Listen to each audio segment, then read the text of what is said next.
The story of Goldilocks and the Three Bears. Once upon a time, in a lovely little house deep in the woods, there lived 3 bears. There was a great big Papa Bear with a deep, rumbly voice, a middle-sized Mama Bear with a gentle, pleasant voice, and a tiny little baby bear with a sweet, high-pitched voice. The bears were a happy family who kept their forest home neat and tidy. Each bear had their own special things. Papa Bear had a large bowl for his porridge, a big sturdy chair to sit in, and a huge comfortable bed to sleep in. Mama Bear had a medium-sized bowl for her porridge, a middle-sized cushiony chair, and a middle-sized cozy bed. Baby Bear, being the smallest, had a little tiny bowl for his porridge, a small chair that was just his size, and a little bed that fit him perfectly. One morning Mama Bear made porridge for breakfast. She poured it into their 3 bowls, but it was steaming hot. "This porridge is too hot to eat right now," said Papa Bear.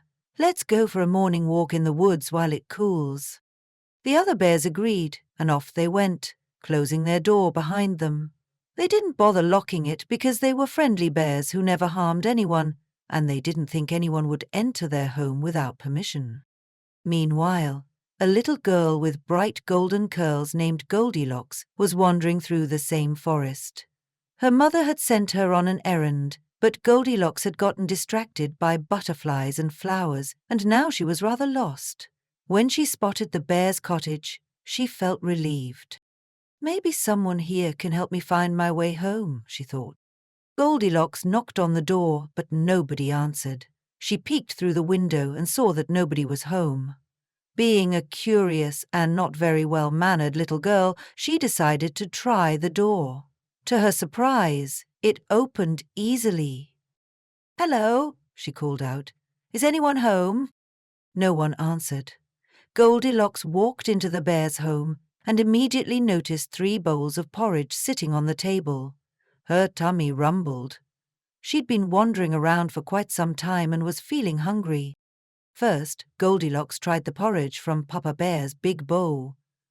"Ouch!" she exclaimed. "This porridge is too hot." Next, she tried the porridge from Mama Bear's medium-sized bowl.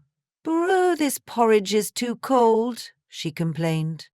Finally, she tried the porridge from Baby Bear's small bowl. "This porridge is just right," she said happily, and she ate it all up until the bowl was empty. After eating, Goldilocks felt tired from all her wandering. She noticed 3 chairs in the living room and decided to take a rest. First, she sat in Papa Bear's big chair. "This chair is too hard," she said, shifting uncomfortably. Then she tried Mama Bear's medium-sized chair. "This chair is too soft," she said, feeling like she was sinking.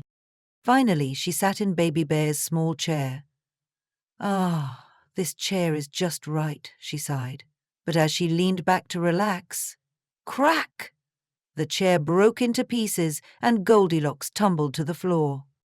"Oh dear," she mumbled, picking herself up and dusting off her blue dress. Feeling even more tired after her fall, Goldilocks went upstairs and found 3 beds in the bedroom.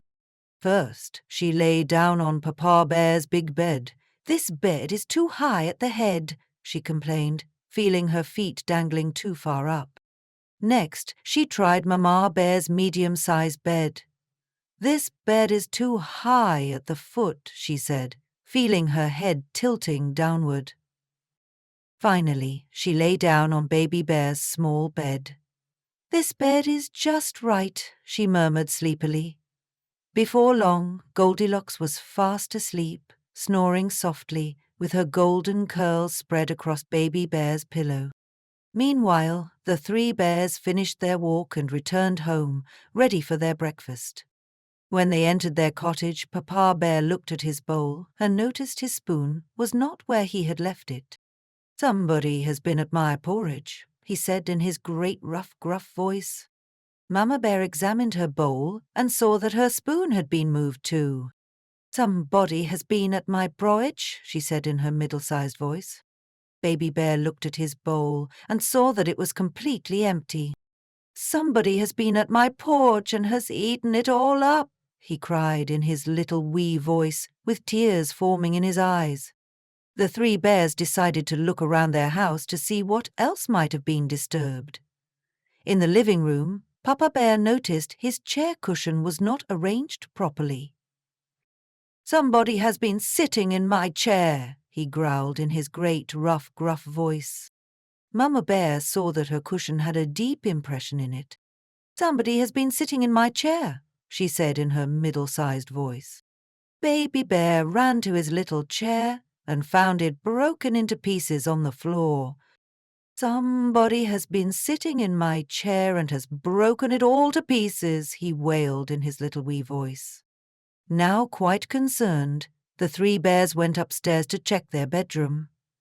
Papa Bear looked at his bed and saw the pillow was out of place.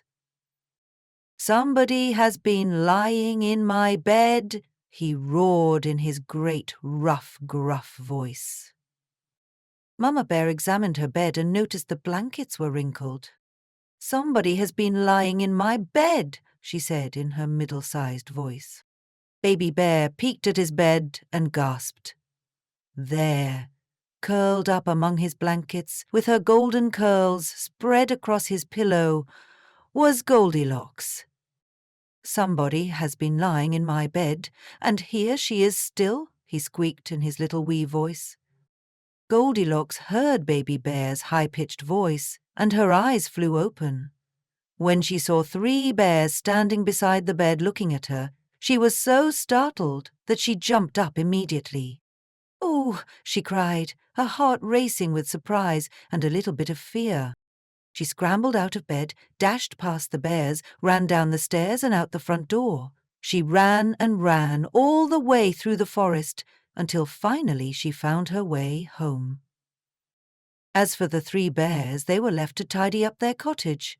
Papa Bear fixed Baby Bear's chair, Mama Bear cleaned the dishes, and Baby Bear remade his bed.